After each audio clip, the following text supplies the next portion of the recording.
Hi, in this video, I will be showing you how to hide likes on Instagram. So first is go to your Instagram app and then click on your profile picture, which is located on the lower right corner of your screen. This will locate to your profile page. Click on the picture that you want to hide its likes.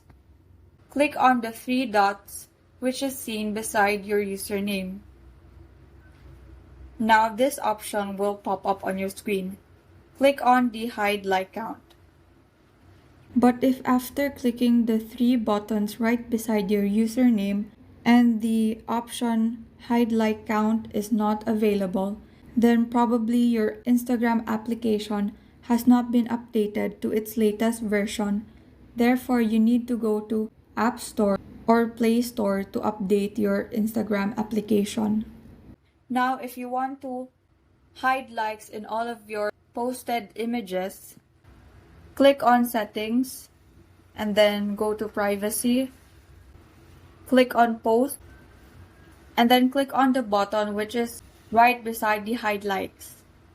By clicking this, it will hide the number of likes on all of your posts. And that is all. Thank you and have a great day.